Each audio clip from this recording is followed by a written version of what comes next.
All right, welcome back in to Dolan's Dugout for Monday, April 6th. Guys, tremendous news. San Diego State wins the national championship. What a game. They dominated from start to finish. Joining us, your host, Steve Dolan. Also, Olympian High, two-time CIF championship coach Michael Gross and Adam Paul of EC Prep. Steve, the Aztecs were just awesome tonight. San Diego State's first national championship in college basketball. We were expecting this to happen Monday, April 6th. Everybody knew they were going to go all the way and win the national title. What a performance. Yeah, how about that? I mean, San Diego State winning the NCAA basketball tournament. Of course, it's only a dream, but hey, they had dreams all season. And as you know, San Diego State's only won one national championship, 1973 volleyball. But hey, I'm impressed having Michael Gross with us tonight because not only has he won championships at CIF, but he was just telling us for the show. I guess, Michael, you got a lot of Aztec in you, I understand.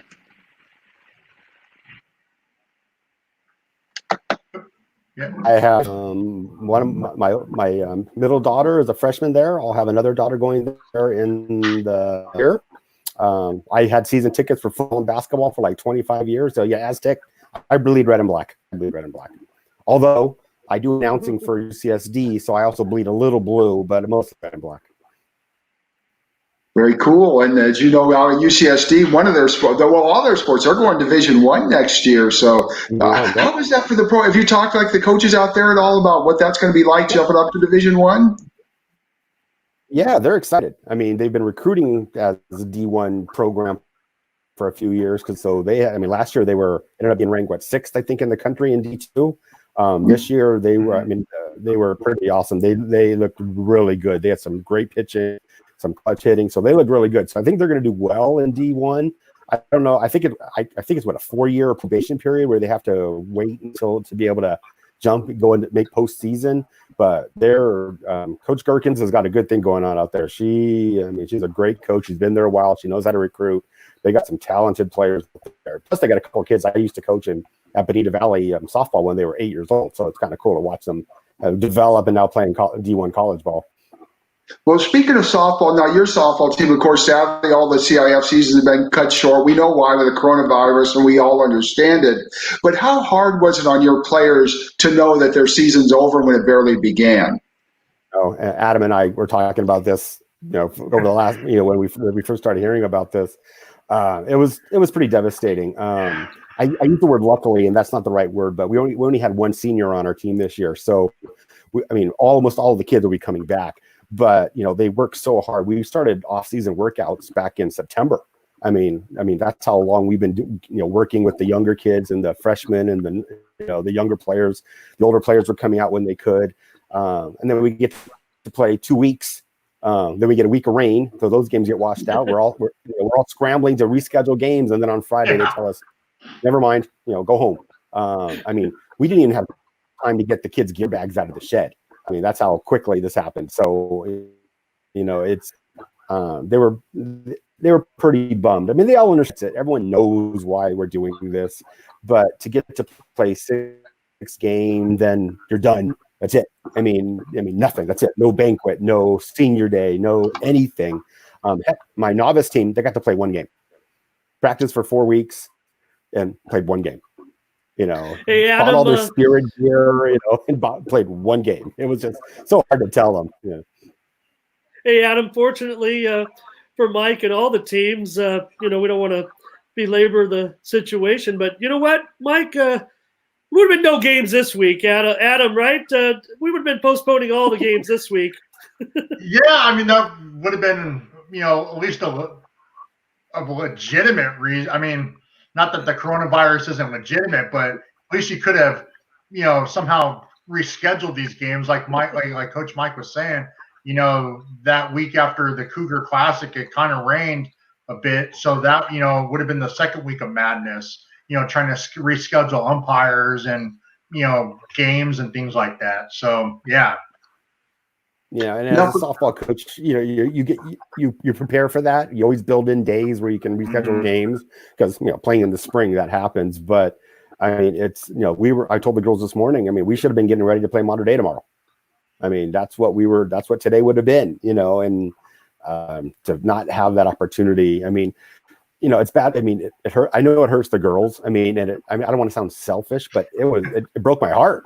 I mean, this is what I live for. I mean, I coach 9. I mean, we do things 9 months out of the year for these 3 months. I mean, it just, I've been coaching softball for as long as I can remember. This is what I live for.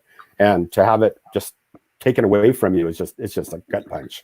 Yeah, Mike, and I saw you've already had a Zoom chat or two with the team.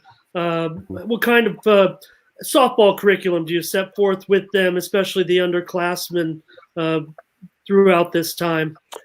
At the beginning, when we were, still under the, kind of the hopefulness part of it, that we were having them. We'd send out workouts, for them to do both type workout active. And then today I met with my JV team this morning, and it was like, okay, now what? We have nothing to work towards, but we're already talking about what are we going to do. And they say the all clear in June. What are we going to do?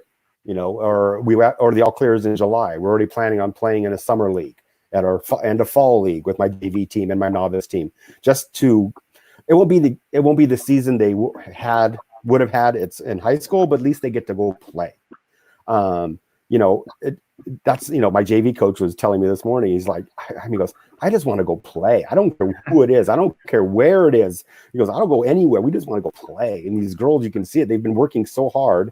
The JV team was killing it. I mean, I told, I posted something in Facebook the other day, but I mean, we haven't had a good JV team really in quite a few years, just because, we're still a new program. We're still developing. We're still growing. We had an awesome JV team this year, and they were doing really well. And to have it taken away from them, they were so disappointed. But we're trying to plan things already, just so they have something to look forward to. Were you going to be faced with any issues? You had noted in some of those posts that some of those junior varsity players are kind of on the fast track to varsity, including your daughter. But there's a fine line there because you want to keep a good team together, especially if the varsity team is playing well and cohesive. I was put you on the spot, huh? I was talking about this to my kids yesterday. We're out in the garage just piddling around, and I was like, what's going to happen next year? I mean, what do you do? And my daughter was like, why are you thinking about next year already? I'm like, because I can't think about this year. I might as well think about next year. I don't, every year you have some attrition, so things work out. We only had 13 on varsity this year to start. We had brought up some girls already during the season just to mix into the experience. We'll worry about that when it comes to that. There was 5 or 6 kids on JV that could probably step in and play at varsity. And if we have to carry 18 next year, we'll carry 18 next year. I don't care. I mean, his back is going to have a spot. I mean, going to be here for the kid. I mean, there's no way in my heart I could cut someone who didn't get a chance to play this year, and and then say, "Oh, I'm sorry, you're not going to play next year."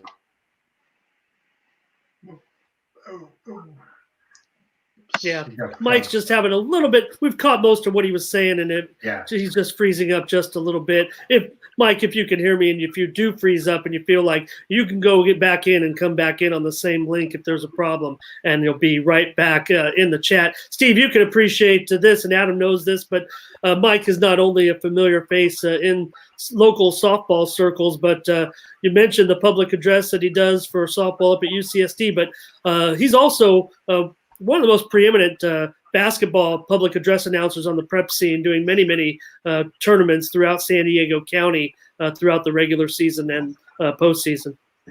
Yeah, Ramon, you bring up a good point too with what Mike does, away from softball, because all of us know, man, we all have many friends and all who do like PA games and all that. And I've said this even like a while back, we were talking about like Major League Baseball and all, but it goes at the high school level too. It's not just the coach and the players. There's just so many people behind the scenes, the PA announcer, the people that work the concession stands, a football game, the ticket takers, and I'm missing hundreds of other people. It really affects a lot of people. And again, just bottom line for anybody listening, we understand why. we're not questioning any reason for them to be playing. They shouldn't be. But on the other hand, it does make it hard on a lot of people because a lot of people have those jobs. And again, I know, like, as you know, with me doing the Fox Sports San Diego, how many people are out of work right now on our crew, but more, and those stadium workers and all. I mean, I see where, Major League Baseball, each team's giving like $1 million to those people and all. But when you figure out how many of those people there are, $1 million sounds like a lot, but it's not a lot if the season doesn't happen. Oh, hi, Mike. You're back. Sorry about that. I had to connect to a different part of my internet. Sorry about that. That's okay. Oh, okay. Yeah, we were just talking about people behind the scenes because, like you mentioned, you do PA at some of the games and all. And I was saying about it's not definitely it starts with the coach and the team, but we'll talk about other people who are affected like this. You probably got a PA announcer, you got people that concession stands. A lot of people are affected by this, right? The first thing I thought about when all this started happening is that I have several friends who are umpires. And they umpire. There's some of them that they go from sport to sport to sport during the high school season. They're out of work. They don't have any income coming in. So the umpires are nothing. Like PA announcers, the play-by-play people. Mm-hmm. In the booth at UCSD, there was 8 of us. Between the computer graphics, the Twitter, all the people doing the back of the camera person. And all of us gone. One fell swoop. None of us have a job. None of us are making any money. We're all per diems, so none of us are being paid, contractually. So we get paid when we work. So like I said, the umpire. Those are the first thing I thought of because these guys. Softball is their bread and butter. They make I don't say they make a lot of money, but they make some good money doing softball. Oh, yeah. And then they're out of work. Nothing. There's nothing to do. So. Adam, if AB5 wasn't going to get us the coronavirus, would that's a whole nother topic. Mike and we've talked about that, this whole AB5 thing. But like Mike was saying, when I worked up at Grossmont College doing event management, if when we have those few years where the rain would rain out the Noel Mickelson baseball tournament, I was out of money. We didn't get paid. I didn't get paid. I got like Mike, we got paid paid per diem. It's only when we worked that we got paid. So, it sucks. Yeah. And it really does. And like Mike, we know pretty much a lot of the same people who are umpires and stuff, or, officials, whatever you want to call it. And it sucks. They may not make a lot of money, but, that's pretty decent money for what they do.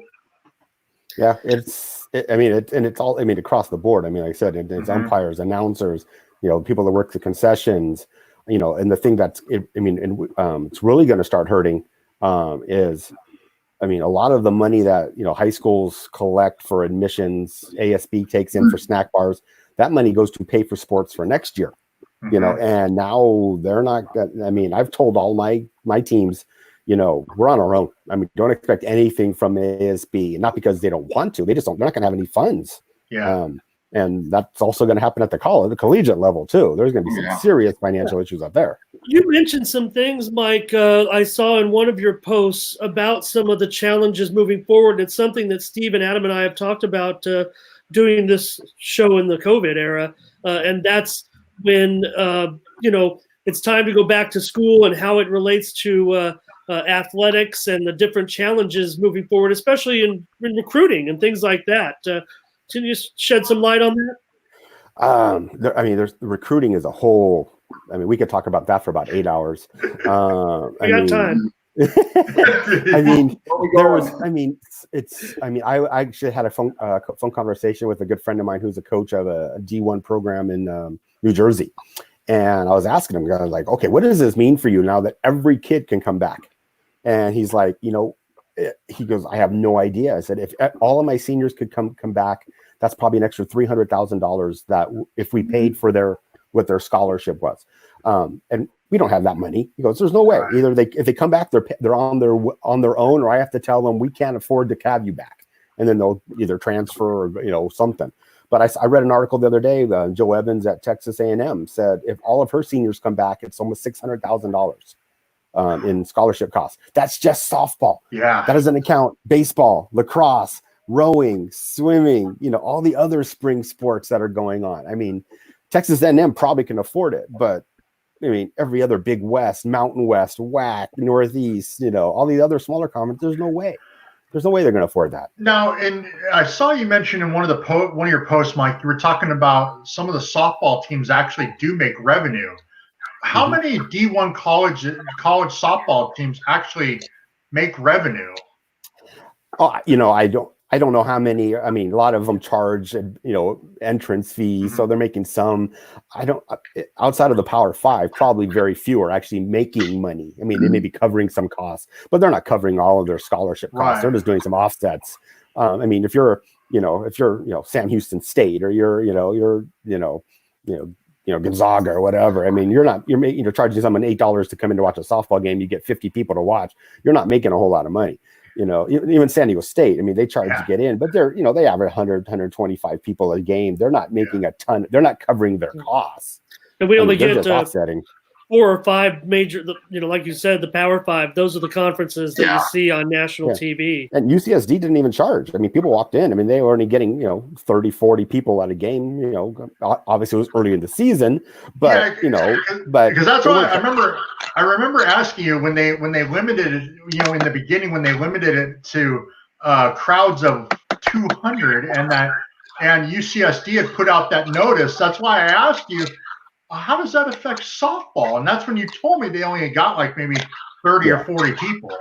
Well, I mean, it was early in the season, so I imagine as it warmed up and more students were coming, and it would have changed. But at softball at the Power Five, it's a big deal. And everywhere else, I mean, it's a big deal. But when it comes to stands being full, I haven't seen that. And it's like even high schools that try to charge. I mean, if you ever been to my field, there's no way I could even manage the crowds, because you could enter my field from 8 different directions. There's no way to. Like, who would pay to watch high school, right? Yeah, and Mike, a question beyond just the money aspect too. Let's say a coach at the college level. Okay, let's say you've got 6 or 7 seniors, and they all decide they want to come back next year. But let's say you got 6 or 7 freshmen lined up who are going to take their place. I mean, the numbers game is really going to be interesting too, because what do you do in that situation? Yeah. You want to, accommodate the seniors, but on the other hand, you're probably going to lose some of those incoming freshmen if you keep all the seniors. And I think a lot of coaches are going to be struggling with that. Because there's no roster limit in college, but most freshmen go to a college because they have a reasonable assumption they're going to play. And it's not just the seniors that are staying too. I mean, it could be, if you were to say, okay, I'm going to go to, San Diego State, there's a senior graduating and there's a junior there who will be a senior who would be in my position. So I may have to wait 1 year. Well, now you have to wait 2 years. Are you going to stay and do that? And the other issue with softball is that you can transfer in December and play in your new school in February. Okay, that's right. Because you don't have to sit out. So you could go through fall ball, and if you're like, okay, I don't think I'm going to play, I'm just going to go in the transfer portal, and I can be on a new team in 2 months and play there. So some of these schools could have 25, 28 kids on their roster, and then when the season starts, they have 17. And the numbers, I guess, in the transfer portal aren't that big for softball yet. I mean, there hasn't been that many because I don't think people really know what the situation is yet. I guess in baseball, it's exploded. And just, I'm not sure the reasons why baseball's so much different. But outside of the Power Five, I don't see many schools being able to offer seniors money, if or at all, just to stay. It just, they have enough. If their budgets are being cut by 30, 40% because they're not getting the revenue that they thought they were going to get, because there's no NCAA tournament, there's no spring sports championships, there's no revenue from spring sports coming in, which helps pay for their budget. I don't know how they're going to pay for all this. We're already seeing, D1, D2, and, smaller schools cutting athletic staff, furloughing them or just cutting them because there's no money. There's no way to pay them. So they're just letting people go. And, and what ends up happening is they realize, oh yeah, we can do the work of 10 people with 6 people. And now we don't really need to hire those people back. Yeah. Because once a job's gone, you rarely see it come back. Yeah. Right, this is a different situation, but I still think some dominoes will fall as it relates to that. But again, this is, kind of a forced recession. So, yeah. And another part of the recruiting thing is, say you are a freshman right now, or I'm sorry, a senior in high school right now, you're not signed yet. This has nothing, not just softball, but with any sport. And all these kids are coming back, like you said, what do you do? But what if you're a junior, in high school and you're looking to make a decision? I mean, these college coaches are going to have to tell you, well, we're going to have to wait. We don't know what the situation is going to look like, and money what we offered you may not be available. I mean, if you haven't signed your letter of intent, that might not be there, next week, so there's the recruiting game has changed for spring sports dramatically for the next 4 years. Yeah. Adam, do you think it's, because of the timing of the COVID, do you think there's some trickle down to the other sports as well? We did talk about it in our other shows about, what could happen if it kind of drags on past summer and it relates to the fall sports. But what's your feel there? Yeah, it's, I was talking to a friend of mine who is pretty in tune at Notre Dame, and he talks to Brian Kelly every once in a while. And like I said last time, Brian Kelly said July 1st, and he still sticks to that July 1st date for football. So we'll see. I mean, I know they're, coming up with plans for shortened seasons and, whatnot, if it were to, trickle past June, July, and whatnot. Mike, I know you've been in those Zoom meetings with that Amanda Waters and the other gentleman, his name escapes me. I've been putting on Ira. Yeah, for the athletic directors and stuff. What have they been saying about this? Up until, like I said, last week, everyone was still kind of working under, well, hopefully we're going to get to do something in May. So the conversation has changed obviously, since pretty much everyone's been shut down. But a lot of people are talking, it's becoming about the finances. How are we going to manage our programs next year with what limited resources are going to be? I mean, they're talking, Brian Kelly was actually in our meeting the other day, and he was talking about, football is the golden goose for college. I mean, if there's no football or they reduced home games, there's no money for other sports. I mean, and so, and we're talking about even fundraising. The people that gave us money for this year, they're not going to give us more money for next year. They're going to we want to put our banners up for next year for the money we gave you this year, which I agree, they should get something. So, luckily we as Olympian has done well in our fundraising this year, so we're okay for next year. But I can't go back to my sponsors or the people that donate and say, hey, give me more money. You got your banner up for a game. Varsity had one home game this year. So I said, wow. we can't have your banner up for one game and then, give us more money next year. We'll put your banner up again. So you have to, resources, I've actually told, because I'm the league rep for softball, I'm telling our coaches, you guys are on your own. Don't expect money from anywhere else. Figure it out. You're going to have to figure this out on your own. You're going to have to be soul sufficient. And, kind of what Ramon said earlier. Well, if that happens once, it's going to keep going. Hey, we don't need to give them their budget now. They're good, and it's going to perpetuate themselves. Kind of sounds like the president, Steve, talking about the states. Yeah, exactly. Your own out there. Hey, I wanted to go back to something, Mike, that you said just a couple minutes ago, because it really caught my attention. I think a lot of us, myself included, figured, when the colleges, like we're saying, the seniors stick around and do the freshmen still go there, whatever. A lot of us thought, okay, that's a 1-year deal, but expand on what you said, because you said it's really a 4-year deal. Explain that, how it's going to be a 4-year effect and not just a 1-year effect. Yeah, well, every student athlete who's in the spring sport has been granted an extra year. So if you're a freshman, you get to stay an extra year at the end of your cycle. So everyone who's in college now is on a 5-year plan. Not every school. Ivy Leagues didn't accommodate that. Most D3s, D3 is a 4-year thing. You don't get that 5th year. But so for D1, D2, and NAIA, now you're on a 5-year plan. Assuming you want to be on a 5-year plan, and I was talking to my college coach friend, and generally speaking, we were thinking about brainstorming this. If you're this last semester and you're a senior, you more than likely you've already planning going graduate school, usually not at where you got your undergrad, or you already got a job lined up. I mean, if you're, so are you going to want to stick around for that extra year if you're just a mid-level, Southeast Conference team or a mid-level Big West team? But what I'm seeing on Twitter, a lot of kids are announcing they're staying. So maybe we were wrong. Maybe there's gonna be more kids than we thought gonna stay. But it goes, like I said, if you're a freshman now, you get 4 more years. I mean, so it's like the whole freshman class got wiped out for almost, like they're all starting over again. Everyone's starting over again.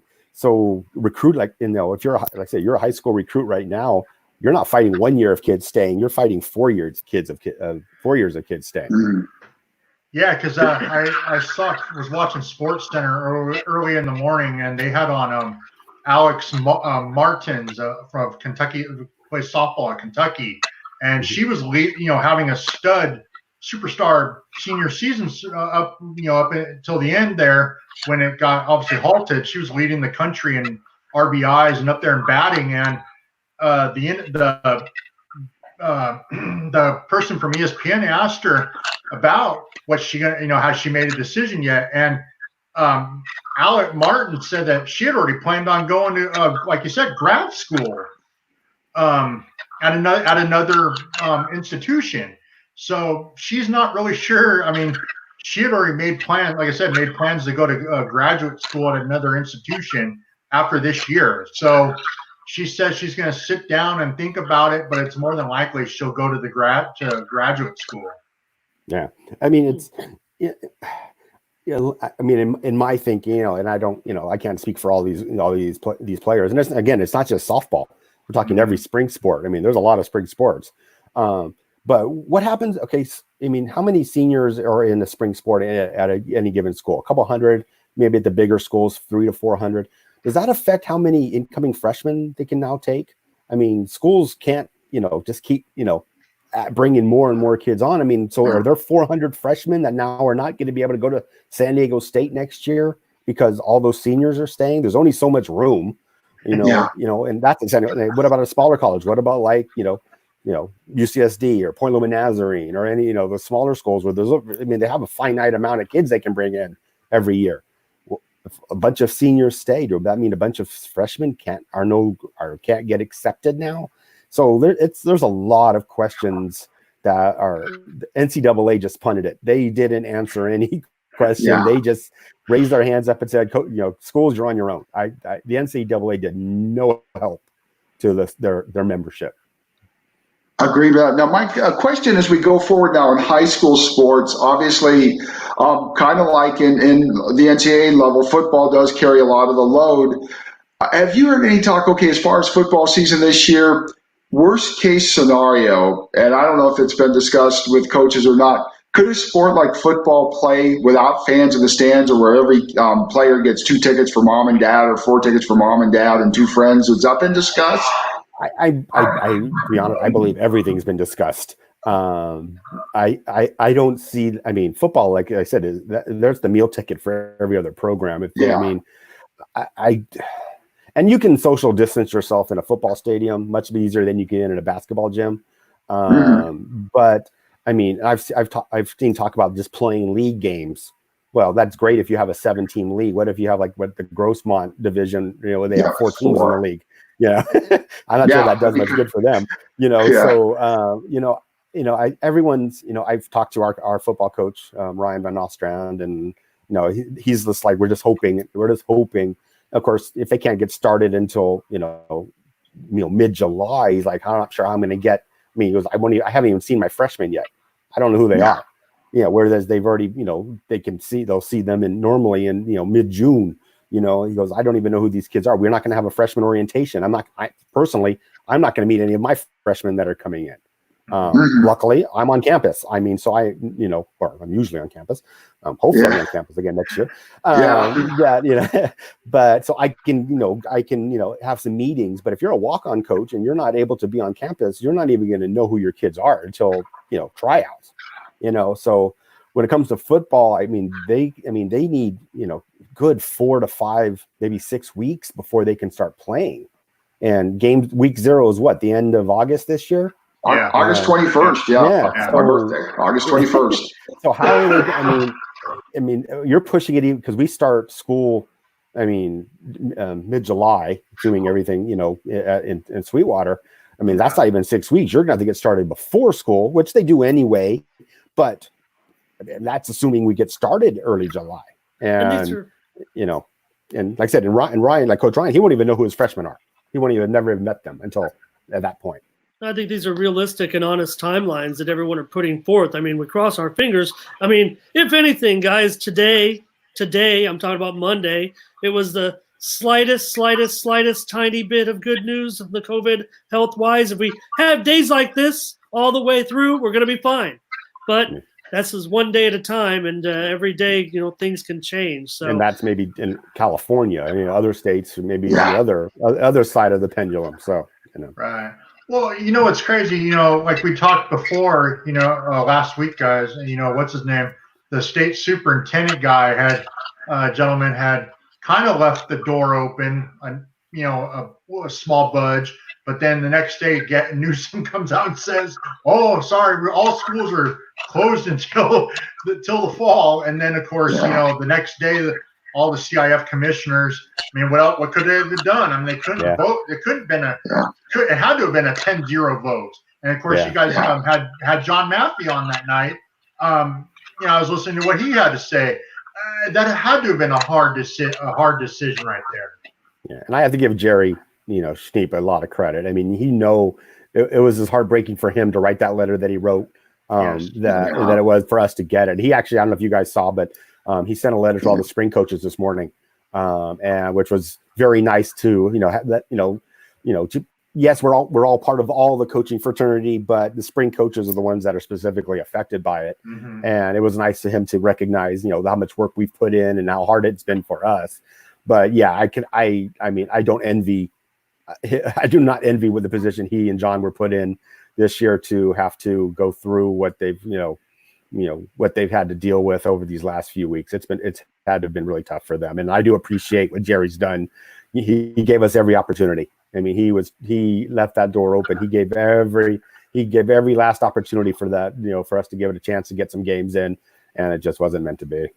And then, as you know, as we go forward now with Coach Mike Gross, Olympian softball, Joe Hines and Todd Casson take over July 6th. So the transition, they would have loved to have been meeting with Jerry Schneep and John Labetta, but they really can't. And what a time to take over. Now, nobody knew this was going to be the timing, but it's going to really be difficult for the new commissioner and assistant commissioner to pick up the pieces with what's going on right now, I would imagine. I think so. I mean, I've known Joe for quite a while. He's been my commissioner for the last 7 years since I've been a coach. So, I mean, we're in good hands when it comes to Joe. He's going to be able to run with it. But yeah, I mean, for him to come in when he's coming in, it's got to be just a nightmare to have to be dealing with all this stuff. I mean, on top of learning and, taking the ball and going, what Jerry's done, there's going to be a lot of, going to be a lot of challenges. Joe's the right guy for the job, though. I mean, they made it. He's definitely the right guy for that job. So, not terribly worried, but there's going to be a lot of things going on that they're going to have to be deal with in a very short amount of time. Well, Mike, like you say, Joe Hines, who's going to be the new CIF commissioner come July 6th, you said he's your commissioner now. Tell us a little bit. I know you've touched on it already, but tell us a little bit about Joe and your thoughts of him getting that job. I'm bummed that he's leaving Sweetwater, but I'm very happy for him. He's very coach centric. Is that a good way of putting it? Sure. He is all about getting the coaches the support, the training, the backing. I mean, if we do what we're supposed to do, he's going to back us up 100%. He's put these different programs together in Sweetwater. Every August, every coach gets together. We have an all coaches meeting, not just spring, not just winter, but all coaches get together. We get there's a training day. We get to meet the other coaches. He put together a mentorship program where some of the older coaches for every sport. We have people we can go to if we have questions. I mean, the softball mentor is bright a blank. Nancy over at Hilltop. Hilltop. Yeah. Hilltop. Yeah. So, Nancy's done this forever. Yeah. So she's the softball mentor, and I was going to her for help even before she became the quote unquote mentor for softball. But I mean, Gary Chapman's a mentor, and there's all these different guys that have been around forever, in the Sweetwater district that you can go to, especially for younger coaches. And I mean, just a little, not to say off topic, but I mean, it's a struggle keeping coaches nowadays at the high school level. I mean, the attrition rate is insane. I've been at Olympian this is my 6th year. I'm the second longest tenured coach at Olympian. Wow. I'm the longest. I'm one of the longest tenured. I'm the second longest tenured coach in Sweetwater, and that's only because the modern day coach has been there longer. I mean, So I mean, it's just the turnover is crazy. I mean, there's a lot of reasons. I mean, we could go over, I don't want to get into the details, but you and I have talked about that, Mike, and there are a lot of reasons of why it gets into coaching to get rich, but you never want to lose money and that, But so we have my point was we have a lot of younger coaches. A lot of younger coaches. It's hard to be a coach if you have a regular job. If you have a real job. I mean, I'm lucky. I'm retired. I can do things that are. I have my pension coming in every month. I mean, I'm lucky. I'm lucky in that aspect. A lot of people can't. I mean, my assistant coach is work for Border Patrol. He works graveyard, so he comes to the games sometimes working 16-hour shifts. So it's it's not easy being a high school coach. Even harder if you're coaching a sport that requires daylight. I have to be on campus at 2:30. I mean, so when, before I was, a substitute, I've had jobs that allowed me to do that, but not everyone can do that. So the point is we have a lot of younger coaches who need help. I mean, and not on the field so much, but off the field stuff, the dealing with the parents, dealing with them, dealing with financial, just things like that there's no training for. No one trains you how to deal with parents. No one trains you how to fundraise. It's like, all right, here's the keys to the shed. Go at it. It's almost like we even like when I was an assistant coach for boys basketball at Santana. Like you said, there's no training on what you can and can't do. I mean, it's just like you said, just here's the book. Kind of on your own. If you have any questions, okay. Same thing like being involved in the booster club. You can only do so much for fundraising because California, you have all these rules and regulations on what you can and can't do. It's crazy. Like you said, some of these programs, it's hard to raise money because you're kind of hamstrung on what you can and can't do nowadays. Yeah, and every school is different. I mean, I look at the North County schools and seeing what some of their booster clubs are paying some of these coaches. And it's crazy. And, one of the problems we have at Olympian, it's, there's 5 high schools within a 3-mile radius. There's only so many businesses in Chula Vista that can afford to donate money. So I'm competing against Bonita, Eastlake, Otay, and Mater Dei for the same fundraising dollars, and I mean, I have a couple sponsorships, but most of them are, my business sponsors my team and a couple friends of mine sponsors my team, so it's hard to find, El Pollo Grill has been awesome. Lolita's has been awesome. I mean, they help out, Eastlake Plumbing has been awesome, but I mean, it's just, there's only so much dollars to go around. And then there are so many things. I mean, so many rules. You can't charge kids to play, there's no pay to play in California. And that's one of the things you talk about that athletic director group that I'm in. A lot of these schools in other states, they charge kids. Their biggest issue is how do they give them, their biggest now is how do they refund kids money from the spring sports? And all of us in California are just laughing. We're like, well, that's one thing we don't have to deal with. There's no issue with that. Yeah. But it's, so there's going to be a lot of challenges, but what you can't do is now more prevalent than what you can do. Mike, is the demographic of coaches moving towards younger coaches that are taking the jobs as part-time jobs?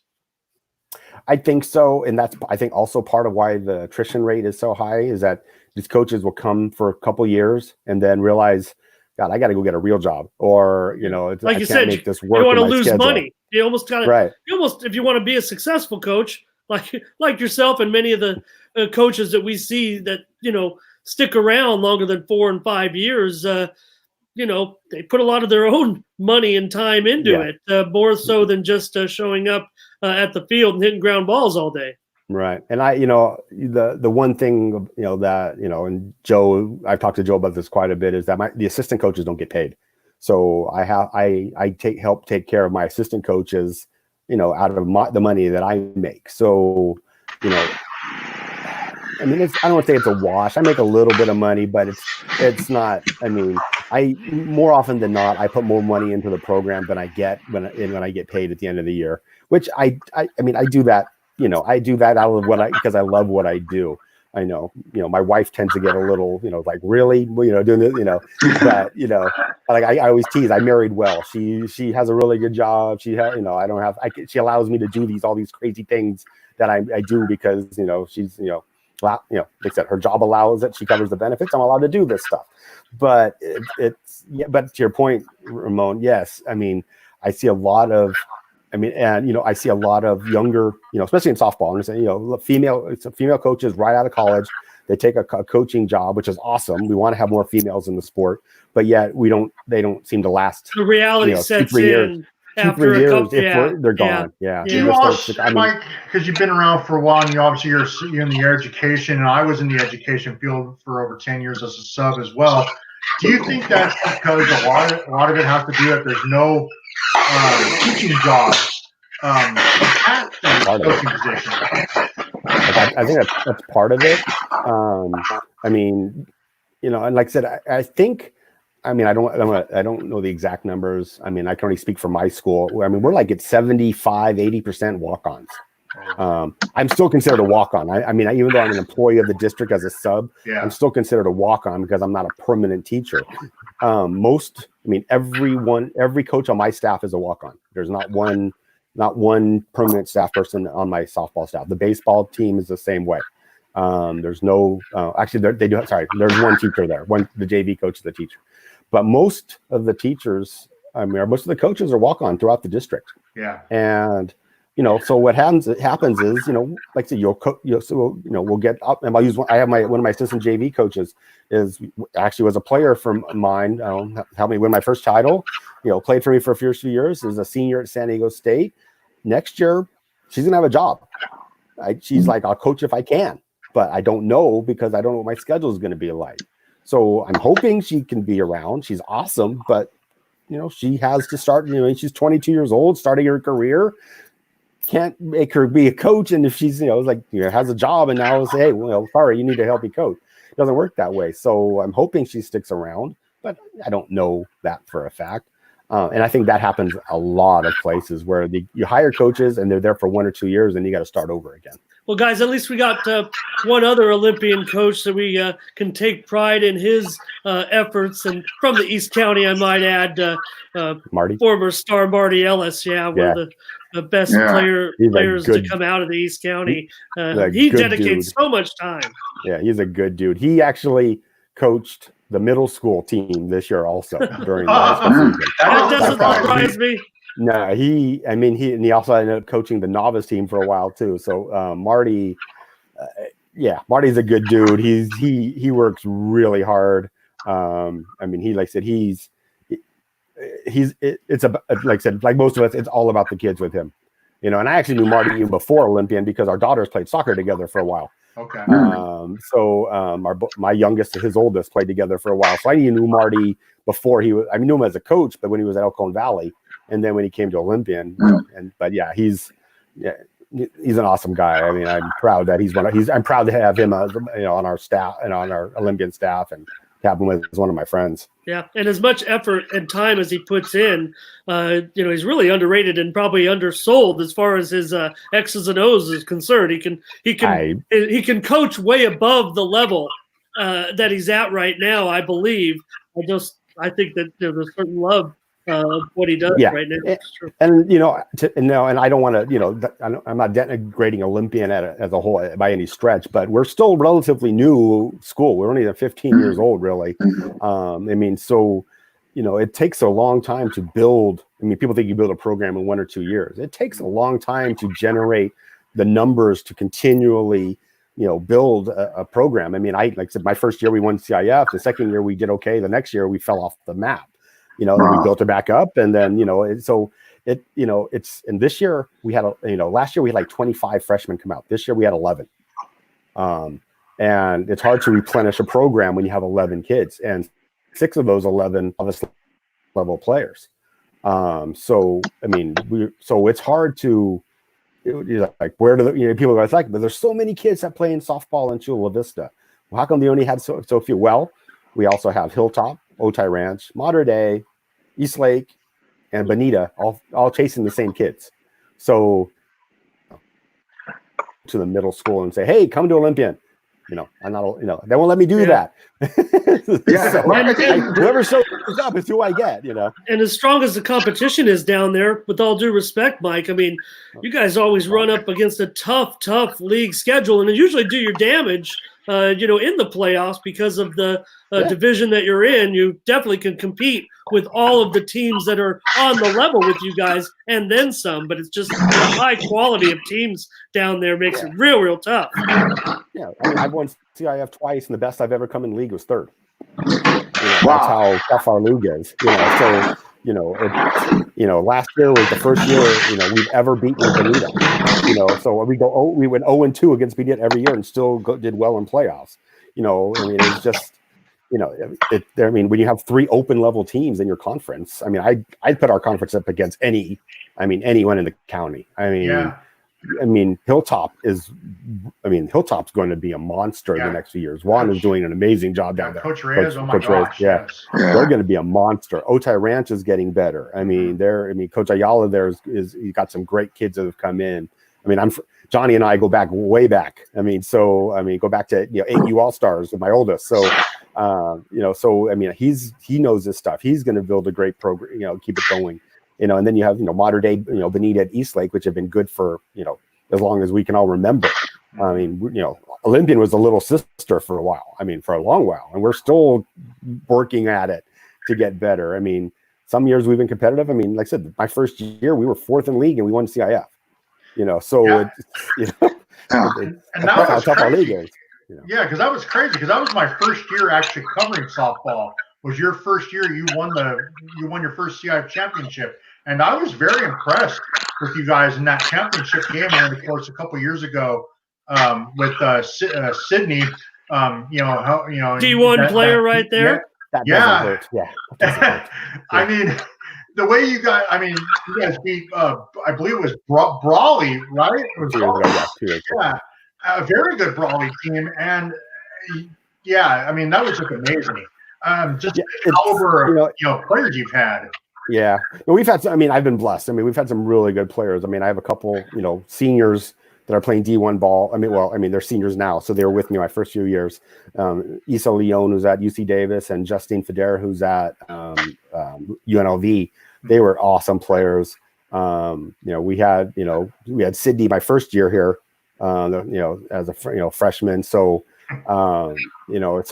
she, it was just, it was a perfect storm. That first year, we had some good players that they weren't very, the culture had to change. Mm-hmm. And that's what we did that first year, was just change the culture. And, instead of hoping to win, expect to win. And, that was our motto. And they took it to heart, and we were able to beat a good Vista team. And I teased Mike Emoto, who was one of the Vista coaches that year. Every time I see him, they should have beat us. They had every opportunity, but they just, we were able to sneak out of every inning. But 2 years ago, when we had Sydney, we had Brianna Simmons in center field. We had my daughter behind the plate. I mean, we just got on a roll. I mean, we were 3-7 at one point during the season. And then we went on a roll. We went 21-2 the rest of the way. I mean, it was just, it was fun to watch. It was one of those things, when you're, as a coach, you're like, I don't even have to coach these girls anymore. I'll just roll the ball out and let them do it. Sydney and Sarah I didn't call a pitch all year. I didn't have to. They just knew each other so well. They knew what each one was going to call, what they were going to pitch before they even thought about it. It was so fun to watch. And, but like last year, I didn't have any. I mean, I had a senior pitcher, but that it was, and we just didn't have good defense last year. This year we didn't have. I mean, I had no returning pitchers this year. I was going to go on, go with 2 freshmen, and they started doing pretty well, and then, what happened. Hey, Coach, I want to go back to something you talked earlier, talking about schools in your district and all. I know years ago, right now I do Fox Sports San Diego, I do statistics for them, but years ago I was down there with Channel 4 San Diego and Bert Grossman, the old Charger player. I don't know if she's still there, but she was vice principal at the time. The question I have, she's at Bonita Vista Middle now, but yeah.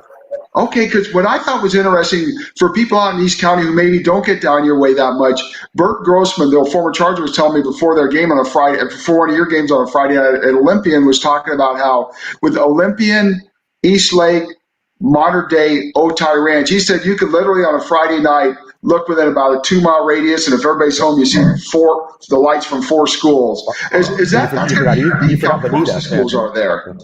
Yeah. I mean, our bus rides, when we have to take a bus to a league game, the longest ride is, it's like 8 minutes. Wow. Yeah. I mean, it's crazy how close those schools are together. And like I said earlier, we're all competing for we're not competing isn't the right word, because we're not targeting, we're not recruiting, we're not going after the kids, but sure. The kids get so spread out. I mean, there's so much, but even then, I mean, East Lake and Bonita struggled with having enough numbers for a 3rd team this year. Their numbers were down. Hilltop didn't have. Sweetwater had 90 some kids come out this year. I mean, which is insane. But who knows? Can't really explain it. But I mean, our numbers were about what they've always been, but it was like just enough to have 3 full rosters. And part of it, I think lacrosse is taking a bunch of kids away. Yeah. That's a different sport that kids are trying. Track takes a lot of kids away. I mean, I don't know about other schools. We had 180 kids on track, this year. So a lot of kids, and I'm not losing kids that are softball players to track and lacrosse, but I'm losing kids that maybe would come out and be good JV players and novice players to those sports. So our numbers aren't as even though I'm recruiting like crazy, they just, when it comes down to it, and softball is not an easy sport to learn when you're 14 years old. It's you haven't been playing since you're 6, 7, 8 years old. You're not going to pick it up and become a varsity player. Like you can run varsity track if you've really never, if you're, run track before. Right. It's not going to happen in softball. If COVID keeps going, guys, everyone's going to end up on the cross country team. Yeah. That's right. Yeah. Well, gosh. Well, hey, it's been great having Coach with us tonight. Coach, we really appreciate all the insight you brought us great tonight. to get the perspective from a coach, Steve. We've had some athletes on some of the shows, and we've bandied about for seems like about a month now. So hopefully just another month more of COVID talk and how it affects everything. Steve, I don't know if you caught this today, guys. Contingency plans, Major League Baseball started to announce maybe they'd get something together. This was about 4 or 5 years ago, possibly starting their season with all the teams in Arizona playing at some of the facilities there, even running, with no fans, running triple headers out of the Diamondbacks stadium and then playing 1 or 2 games at several of the other stadiums as they kind of ramp up into health, if you will. Maybe start the season for a couple of months there and see how the health of the country goes, and maybe we can get back into our stadiums regionally, especially like Mike said, some of those hard-hit areas. Yeah. One thing we're going to see in the summer, if we're allowed to start playing in summer, are a bunch more summer collegiate leagues. I know the San Diego League is a baseball league, but I know there's some summer softball leagues in the works for these college players that didn't get a chance to play. So you're going to see, hopefully you get to hear me, because I've already been talking to some of them about announcing some of their games. San Diego League already expanded, right, Mike? San Diego League expanded this year, the number of teams. Maybe they'll have more. They're having like six tuple headers. They're gonna have like 5 or 6 games a day over at San Marcos. So I already talked to them, and I know there's a ASAS.